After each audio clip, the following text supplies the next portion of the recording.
വണക്കം. Exit poll ഫലങ്ങളെല്ലാം പുറത്തു വന്നതിന് പിന്നാലെ കമ്മിക്കുട്ടന്മാർക്ക് യാതൊരുവിധ കുലുക്കവുമില്ല എന്നുള്ളതാണ് പ്രധാനപ്പെട്ട ഒരു കാര്യം എന്ന് പറയുന്നത്. എന്തായാലും നമ്മൾ മിഥുനത്തിലെ ഇന്നസെൻ്റ് ഉണ്ടല്ലോ, ഇങ്ങനെ നിൽക്കുന്നത് പോലെ എക്സിറ്റ് പോൾ ഫലങ്ങൾ കണ്ടിട്ടും കുലുങ്ങാതെ തേങ്ങയുടക്കി സ്വാമി എന്ന് നമ്മുടെ ജഗതി അപ്പുറത്ത് നിന്ന് പറയുമ്പോൾ നമ്മുടെ ഇന്നസെൻ്റ് ഇങ്ങനെ കൈയും കെട്ടി ഇങ്ങനെ നിൽപ്പുണ്ട്. അതുപോലെയാണ് കേരളത്തിലെ കമ്മിക്കുട്ടന്മാർ പ്രധാനമായിട്ടും നിൽക്കുന്നത് എന്ന് നമുക്കറിയാം. കാരണം ഈ എക്സിറ്റ് പോൾ ഫലങ്ങളിലെല്ലാം തന്നെ വലിയൊരു ജനവിരുദ്ധ വികാരമൊന്നുമില്ല എന്ന് ഇവർ ആദ്യം തന്നെ പ്രാഥമികമായി വിലയിരുത്തുന്നുണ്ട്. രണ്ടാമത്തെ കാര്യം എന്ന് പറയുന്നത്, ഇവർ ഇപ്പോഴും വിശ്വസിക്കുന്ന ഒരു സംഭവം എന്താണെന്നാൽ പിണറായി വിജയൻ തന്നെ മൂന്നാമതും അധികാരത്തിൽ വരും എന്ന് തന്നെയാണ്. അതായത് മൂന്നാമതും നേരിയ സീറ്റുകളുടെ ഭൂരിപക്ഷത്തിൽ അധികാരത്തിൽ വരുമെന്നാണ് ഇപ്പോഴും ഇവിടെയുള്ള കമ്മിക്കുട്ടന്മാർ വിശ്വസിക്കുന്നത്. പക്ഷേ പിണറായി വിജയൻ സർക്കാരിനും കോൺഫിഡൻസ് ലെവലിന് തീരെ കുറവില്ല എന്ന് നമ്മൾ മനസ്സിലാക്കേണ്ട ഒരു കാര്യമാണ് കേട്ടോ. എന്തായാലും മൂന്നാമതും പിണറായി വിജയൻ സർക്കാർ വരുമോ എന്നുള്ള ചോദ്യത്തിന് പല ആൾക്കാരും വരും എന്ന അഭിപ്രായം പറയുമ്പോൾ കൃത്യമായി അവർക്കതിനുള്ള കാര്യകാരണ സഹിതമാണ് ഈ അഭിപ്രായം അവർ രേഖപ്പെടുത്തുന്നത്. എന്താണ് സംഭവം എന്നല്ലേ? അതായത് ഉദാഹരണത്തിന് ഇപ്പോൾ ഇന്ത്യൻ പ്രധാനമന്ത്രി നരേന്ദ്രമോദി ആദ്യത്തെ ടേമിൽ ഭരണത്തിലേറി, രണ്ടാമത്തെ ടേമിലും അദ്ദേഹം ഭരണത്തിലേറി, ഈ രണ്ട് ടേമിലും മുഖ്യമന്ത്രി പിണറായി വിജയനും ഭരണത്തിലേറി. സ്വാഭാവികമായിട്ടും കമ്മിക്കുട്ടന്മാർക്ക് പിണറായി വിജയൻ എന്ന് പറഞ്ഞാൽ ബാഹുബലിയാണ്. നരേന്ദ്രമോദിയോടൊപ്പമാണ് ഇവർ പിണറായി സർക്കാരിനെ കമ്പയർ ചെയ്യുന്നത്. ഇടയ്ക്കിടയ്ക്ക് മാനത്തോട്ട് ഇങ്ങനെ നോക്കും, ഡൊണാൾഡ് ട്രംപിൻ്റെ ചാരന്മാർ വല്ലോ നമ്മുടെ സഖാവിനെ അള്ളിക്കൊണ്ടുപോകാൻ വരുന്നുണ്ടെന്നൊക്കെ അവരിങ്ങനെ മാനത്തോട്ടൊക്കെ നോക്കാറുണ്ട്. അപ്പോൾ എന്ത് തന്നെയായിരുന്നാലും നമ്മുടെ നരേന്ദ്രമോദി മൂന്നാമത്തെ ടേമിലും അധികാരത്തിൽ വന്നിട്ട് നാലാമത്തെ ടേമും നരേന്ദ്രമോദി തന്നെ വരും. അങ്ങനെ നിൽക്കുന്ന ഒരു സാഹചര്യത്തിൽ പിണറായി സർക്കാർ വീണ്ടും വന്നില്ലെങ്കിൽ ഒരു നാണക്കേടാണ്. പോരാത്തതിന് കമ്മിമുക്ത ഭാരതമാവും. അതായത് കേരളത്തിൽ നിന്ന് കൂടെ പോയി കഴിഞ്ഞാൽ തീന്നും.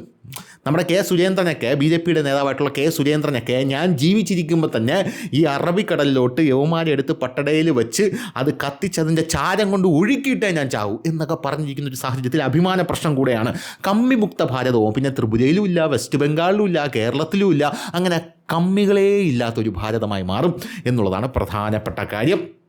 അതവർക്ക് സഹിക്കാനായിട്ട് പറ്റില്ല. എങ്കിലും മുഖ്യമന്ത്രി പിണറായി വിജയൻ തന്നെ മൂന്നാമതും ഭരണത്തിൽ വരും എന്നുള്ളൊരു പ്രധാനപ്പെട്ട കാര്യം ഇവർ വച്ചു പുലർത്തുന്നതിൻ്റെ പിന്നിൽ ചില വസ്തുതകളുണ്ട്.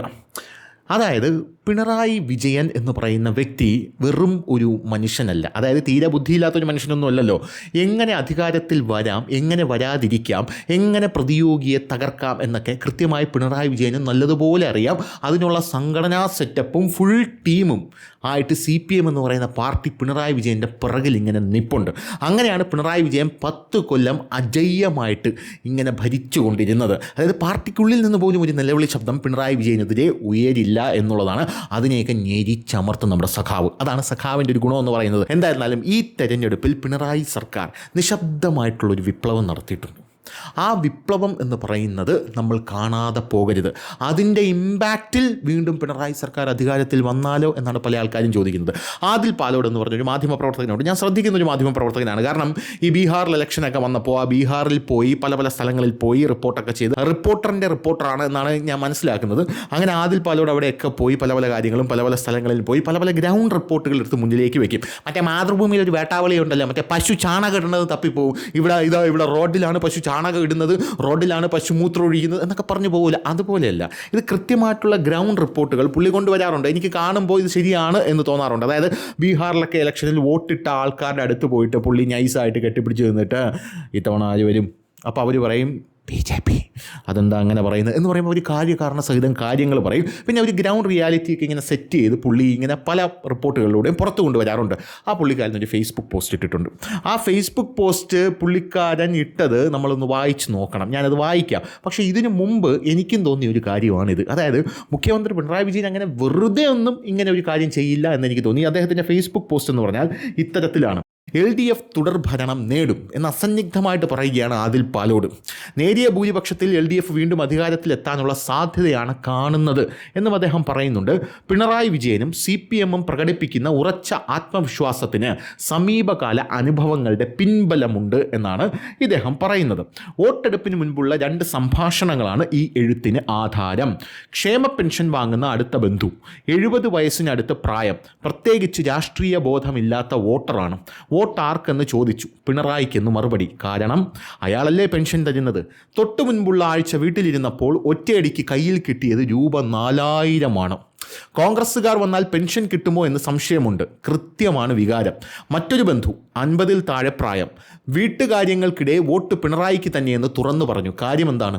1000 രൂപ അക്കൗണ്ടിൽ വന്നിട്ടുണ്ട്. അപ്പോൾ നമ്മൾ വിചാരിക്കും പിണറായി വിജയൻ അക്കൗണ്ടിൽ ഓരോ ആൾക്കാരുടെ അക്കൗണ്ടിൽ പൈസ ഇട്ട് വോട്ട് പിടിക്കുക എന്നുള്ളത്. അങ്ങനെയല്ല. അടുത്തതാണ് പോയിന്റ് എന്ന് പറയുന്നത്. ബീഹാറിലും മഹാരാഷ്ട്രയിലും ഭരണമുന്നണി അധികാര തുടർച്ച നേടിയ അതേ ട്രെൻഡ് 2 മറുപടിയിലും കാണാം എന്നാണ് ആദിൽ പാലോട് പറയുന്നത്. 1 മാസത്തോളം തിരഞ്ഞെടുപ്പ് റിപ്പോർട്ടിങ്ങിനായി ഞങ്ങൾ ബീഹാറിൽ ഉണ്ടായിരുന്നു.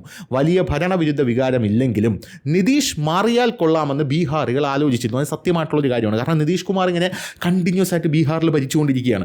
അങ്ങനെ നിതീഷ് കുമാർ കണ്ടിന്യൂസ് ആയിട്ട് ബീഹാറിൽ ഇങ്ങനെ ഭരിച്ചുകൊണ്ടിരുന്ന ഈ ഒരു സാഹചര്യത്തിൽ ഭരണവിരുദ്ധ വികാരമില്ല, അഴിമതിയാണെങ്കിൽ ഇല്ല, ഇയാളൊന്ന് മാറിയാൽ കൊള്ളാം എന്ന് അവിടുത്തെ ജനങ്ങൾക്ക് തോന്നി. അങ്ങനെ ജനങ്ങൾക്ക് തോന്നിയപ്പോഴാണ് നരേന്ദ്രമോദി അവിടെയുള്ള സ്ത്രീകളുടെ അക്കൗണ്ടിലേക്ക് 10,000 രൂപ നൈസായിട്ട് ഇട്ട് കൊടുക്കുക എന്ന് പറഞ്ഞത്. അതായത് അവർക്കൊരു ക്ഷേമം, ഇരുന്നോട്ടെ, സ്ത്രീകൾക്ക് എൻ്റെ വക 10,000 രൂപ എന്ന് പറഞ്ഞ്. പക്ഷേ ഇത് വോട്ടിനുള്ള പ്രത്യുപകാരമൊന്നുമല്ല, ഇത് അതിനു മുമ്പേ പ്രഖ്യാപിച്ച പദ്ധതിയാണ്. അതാണ് പൊളിറ്റിക്സ് എന്ന് പറയുന്നത്. ചില ആൾക്കാർ ഇവിടെയുള്ള പൊളിറ്റിക്സ് ഒക്കെ കണ്ടിട്ട് കുതിര കച്ചവടമാണ് മറ്റതാണ്. ഈ ഇടയ്ക്ക് മറ്റേ രാഘവ് ചദ്ദ AAPന്ന് BJPയിലോട്ട് പോയപ്പോൾ കുതിര കച്ചവടമാണ്. ഇതാണ് പൊളിറ്റിക്സ്. പൊളിറ്റിക്സ് എന്ന് പറഞ്ഞാൽ ഒരു ഗെയിമാണ്. ആ ഗെയിം കളിക്കാൻ അറിഞ്ഞുകൂടാത്തവൻ കെജ്രിവാളിനെ പോലെ ഇങ്ങനെ അന്തവും കുന്തവും ഇല്ലാതെ തേഞ്ഞു വാരിയിരിക്കും. അത് പൊളിറ്റിക്സ്, അതൊരു ഗെയിമാണ്, അത് കളിക്കണം. അത് കളിക്കാൻ അറിയാവുന്ന ആൾക്കാരാണ് ഇന്ത്യൻ പ്രധാനമന്ത്രിയായിട്ടുള്ള നരേന്ദ്രമോദി, അമിത്ഷായ്ക്കൊക്കെ. അവർക്ക് എവിടെ എപ്പോൾ എങ്ങനെ അടിക്കണമെന്നറിയാം. ആ അടിയെ കൗണ്ടർ ചെയ്യണം. ആ അടിയെ കൗണ്ടർ ചെയ്യാൻ പറ്റാത്ത ആൾക്കാരാണ് കുട്ടി നിക്കർ വിട്ടുകൊണ്ട് പട്ടായെ പോയി കിടന്ന് കറങ്ങുന്നത്. അത് നമ്മൾ മനസ്സിലാക്കണം. അപ്പോൾ ഈ ബീഹാറികൾക്ക് ഇങ്ങനെ ഇത് കൊടുത്തു. ബീഹാറിലെ സ്ത്രീകൾക്ക് 10,000 രൂപ കൊടുത്തു. 10,000 രൂപ കൊടുത്തപ്പോൾ എല്ലാവരും ഹാപ്പി. ബീഹാർ ഹാപ്പി, എല്ലാം ഹാപ്പി, അവിടെയുള്ള ജനങ്ങൾ ഹാപ്പി, മൊത്തത്തിൽ അങ്ങനെ ഹാപ്പി. ഇവിടെയുള്ള മീഡിയ ഫണ്ടൊക്കെ അവിടെ ചെന്നിട്ട് കുത്തിത്തിരിപ്പ് നടത്താൻ ശ്രമിച്ചു. കിട്ടിയോ? പൈസ കിട്ടിയോ? പൈസ എന്നൊക്കെ ചോദിച്ചു. അപ്പോൾ പറഞ്ഞു ഞാൻ പൈസ മില്ല, നീ ആരാടാ തെണ്ടി എന്നാണ് അവർ തിരിച്ച് മീഡിയ ഫണ്ടിനോട് ചോദിച്ചത്. എന്തായിരുന്നാലും ഇങ്ങനെയുള്ളൊരു സാഹചര്യത്തിൽ നിതീഷ് കുമാർ സ്ത്രീകൾക്ക് നൽകിയ 10,000 രൂപ ധനസഹായം ഭരണമാറ്റ വികാരത്തെ അട്ടിമറിച്ചു. ബീഹാറിനെ ഉഴുതുമറിച്ച രാഹുൽ ഗാന്ധിയുടെ വോട്ടർ അധികാർ യാത്ര, ഒരു വീട്ടിൽ ഒരു സർക്കാർ ജോലി എന്ന തേജസ്വി യാദവിൻ്റെ വമ്പൻ പ്രഖ്യാപനം എല്ലാം വെള്ളത്തിലായി. മഹാരാഷ്ട്രയിൽ മഹായുതി ഭരണ തുടർച്ച നേടിയതിൻ്റെ പ്രധാന കാരണം സ്ത്രീ സഹായ പദ്ധതിയായിരുന്നു. ഉത്തരേന്ത്യയല്ല കേരളമെന്ന് വാദിക്കാം. പക്ഷേ ആദ്യം പറഞ്ഞ 2 സംഭാഷണങ്ങൾ ഒരു സൂചന നൽകുന്നുണ്ട്. നേരിയ ഭൂരിപക്ഷത്തിൽ 3ാം പിണറായി സർക്കാർ അധികാരത്തിലെത്തും. പ്രവചനമാണ് യോജിക്കാം, വിയോജിക്കാം, തെറ്റും പറ്റാമെന്ന് പറഞ്ഞ ജാമ്യത്തോടു കൂടിയാണ് ആദിൽ പാലോട് തൻ്റെ ഫേസ്ബുക്ക് പോസ്റ്റ് അവസാനിപ്പിക്കുന്നത്. ഈ പൊളിറ്റിക്സ് എന്ന് പറഞ്ഞാൽ ഞാൻ നേരത്തെ പറഞ്ഞ പോലെ ഒരു ഗെയിമാണ്.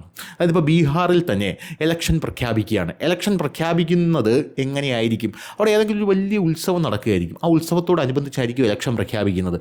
എന്നിട്ട് ഈ ബീഹാറുകൾ ഇങ്ങനെ തെറിച്ച് കിടക്കുകയാണല്ലോ അവിടെ ഇവിടെയൊക്കെ ആയിട്ട്. കുറേ എണ്ണം കേരളത്തിലുണ്ട്. അപ്പോൾ കേരളത്തിൽ നിന്നൊക്കെ സ്പെഷ്യൽ ട്രെയിൻ ഇവരുടെ ഉത്സവത്തിന് വരാനെന്ന് പറഞ്ഞ് ഇട്ട് കൊടുക്കും. അങ്ങനെ സ്പെഷ്യൽ ട്രെയിനിൽ കയറി അവിടെ എത്തുമ്പം എന്തായാലും ഇലക്ഷനല്ലേ, വോട്ടിട്ടിട്ട് പോവാം എന്ന് അവരും വിചാരിക്കും. ഇതൊക്കെയാണ് പൊളിറ്റിക്സ് എന്ന് പറയുന്നത്. This is politics. അപ്പോൾ ഈ പൊളിറ്റിക്സ് കളിക്കാൻ അറിയാവുന്ന ആൾക്കാർ നല്ലപോലെ കളിക്കും, ജയിക്കും. അല്ലാത്ത ആൾക്കാർ ഇങ്ങനെ തേഞ്ഞു വാരി ഇരിക്കും എന്നുള്ളതാണ്. എന്തായാലും മുഖ്യമന്ത്രി പിണറായി വിജയൻ വരുമോ വരില്ലയോ എന്നറിയാം.